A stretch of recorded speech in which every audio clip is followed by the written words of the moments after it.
Hi everyone, 안녕하세요. 주니어 타임즈의 전나리 선생입니다. 여러분, 터키의 커피의 역사 알고 계시나요? 오늘은 The History of Turkish Coffee에 대해서 읽어보겠습니다. 오늘은 핵심 두 단어를 좀 먼저 보고 들어가도록 할 텐데, 하나는 decadent라는 단어고요, demeanor라는 단어입니다. 둘 다 D로 시작하고 뭐 명사라고 할 수가 있겠는데요. 자, decadent과는 사람을 가리키는 표현입니다. Someone who strongly disagrees with the government or 그 기존에 있는 어떤 시스템이라고 할 수 있겠죠. 우리가 이제 기존에 유지하고 있는 어떤 체제 혹은 어떤 정부 이런 사람들과 굉장히 강하게 반대하는 사람이다 라고 설명을 했는데 우리말로 약간 반체제 인사, 그렇죠. 이런 그 국가 권력이라든지 혹은 어떤 다미넌트한 그런 시스템에 대해서 반대하고 또 그거를 갖다가 뭐 바꾸려고 하는 그런 사람을 보통 반체제 인사라고 하는데요. 그래서 정부하고 사이는 좋지 않겠죠. 자, 두 번째 볼까요? The manner라는 단어는 태도란 얘기입니다. Person's behavior. 누군가의 어떤 태도, 행동 이런 얘기를 할 때 겉으로 보여지는 그런 행동을 우리가 demeanor라고 할 수 있죠. 자, 어떤 맥락에서 쓰였는지 확인해 보도록 하고요. 자, 우리 한번 첫 번째 문장 보도록 하겠습니다. The history of Turkish coffee dates back to the 16th century, during the reign of the Ottoman Sultan Suleiman the Magnificent. 자, 터키 커피의 역사는 자그마치 16세기로 거슬러 올라갑니다. 누구가 통치하던 시대다라고 해서 reign이라는 거는 뭐 군림, 통치라는 의미가 되겠죠. 오트만 제국 아시죠? 술탄 슬레이먼 the Magnificent, 이 사람을 일컫는 말이죠. 우리가 뭐 킹 세종 the Great 하는 것처럼요. 이분의 시대에 이제 어떻게 보면은 시작이 되었다라고 할 수 있겠죠. Stories say the Turkish governor of Yemen, Ozdemir Pasha, had brought the drink to the Sultan's attention. 자, 전승에 따르면 전해지는 이야기는 이렇다라고 말합니다. 라는 거죠. Say that 이라는 이제 뭔가 생략이 됐겠네요. 예멘의 터키시 그 총독이 되겠습니다. 이 사람이었던 오즈데미르 파샤라는 이 총독이 음료를, 그 커피 음료가 되겠죠. 음료를 이제 그 커피의 음료에 대해서 술탄의 주목을 받게 했다라는 거죠. 그래서 우리 폐하 이러면서 이런 게 있습니다. 이런 식으로. The Sultan's staff prepared the drinks using a new elaborate method. 그리고 그 술탄의 이 옆에 신하들은요, 이 음료, 커피라고 지금 생각하는 그 음료를 새롭고 정교한 방식으로 이 음료를 준비를 했습니다. 어떻게요? They used mortar to grind the coffee to a fine powder and then brewed it using a small long-handled pot. 자, 이 앞에서 이렇게 new elaborate method라고 했는데 그게 이제 뭔지를 좀 설명을 하는 것이죠. 자, 그들은 그 staff members가 되겠죠. 모르타르를 사용을 해서 우리가 뭐 철구라고도 우리말을 붙일 수가 있는데 이제 분쇄기, 우리가 지금 생각하는 분쇄기 같은 걸 생각하면 되겠죠. 그래서 커피를 갈았습니다. 그래서 아주 미세한 파우더로 만들었는데요. 그 다음에 이것을 우리가 지금 커피가루 생각하면 되겠죠. 작고 긴 손잡이가 달린 팥에다가 그것을 끓였습니다.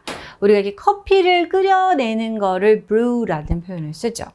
그래서 뭐 우리가 차갑게 이렇게 해서 하는 거 cold brew라고 할 때 그 brew도 똑같은 단어가 되겠네요.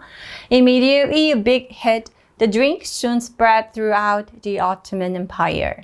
즉시로 큰 히트가 되었습니다. 히트 상품이 되었고 이 음료는, 즉 커피는 오트만 제국 전체에 퍼지게 되었습니다. 유행이 되었습니다. The first coffee house opened in Istanbul in 1555. 자, 첫 번째 커피 하우스는요, 1555년도에 이스탄불에 이제 커피숍이 열었고, eventually coffee houses became community hubs where men could socialize and exchange information. 자, 결국 이 커피 하우스들은 커뮤니티 합이라는 거는 공동체 그 모임의 중심지가 되었다는 거죠. 다 여기로 모여들어서 뭘 했다고 할 때 우리가 hub이라고 얘기를 쓰죠. 남성들이 특히 와서 사회적인 교류도 나누고 정보를 교환하는 그런 공동체의 중심지가 되었다고 해요. 그냥 단순히 커피만을 먹기 위해서 온 것이 아니었다는 거죠. However, coffee consumption or gathering at coffee houses faced bans at various points in history to prevent dissidents from plotting against those in power. 하지만 이런 커피 소비나 모임, 그죠? 이 커피하우스에서 이런 모인 것들은 무엇에 직면했냐? 금지에 직면을 하게 되었습니다. 역사상 다양한 시점에 있어서 말이죠.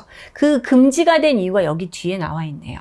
우리 앞서 살펴봤던 dissidence가 있습니다. 이런 반체제 인사들이 권력을 쥔 사람들을 대항해서 뭔가 음모를 꾸미는 걸 막으려고 그러니까 그런 사람들이 와서 활발한 토의도 하면서 뭐 이건 이러면 안 되는 거 아니냐 막 이렇게 얘기하면서 뭔가 그 권력자들에게 대항할 수 있다. 이런 힘을 기울일 수 있다고 생각했기 때문에 ban, 금지를 시킨 거죠.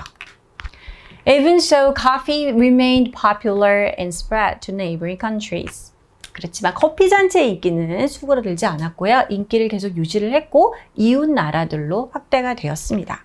Interestingly, Turkish coffee has influenced marriage traditions. 흥미롭게도 이 터키의 커피는 결혼 전통에도 영향을 미쳤는데요.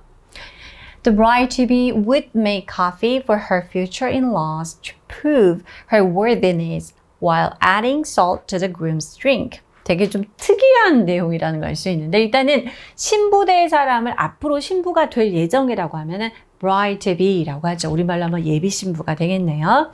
자, 그래서 그녀의 미래의 시댁 식구들이죠. 이 사람들에게 커피를 끓이는 건가 이제 어떻게 보면 신부로서의 테스트. 또한 그러면서 이제 자신의 가치를 입증을 합니다. 그러는 한편 이 신랑의 음료에다가는 소금을 넣는 게 관례라고 합니다. 자, 그 이유는 뭘까요?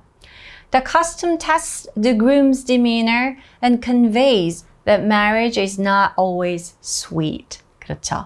자, 그래서 이 전통은 이렇게 얘기했을 때 신랑의 음료가 뭔가 그 salt가 들어있으면 그런 반응이 나오겠죠. 이 신랑의 태도를 자세를 테스트를 해보고 그 다음에 맛있는 건 줄 알고 먹었는데 짜니까 marriage라는 건 항상 달콤한 것만은 아니다. 결혼 생활은 항상 좋기만 뭐 즐거운 일만 있는 건 아니다라는 메시지를 전달하는 의미도 있다고 하네요. 네, 자, 흥미롭네요.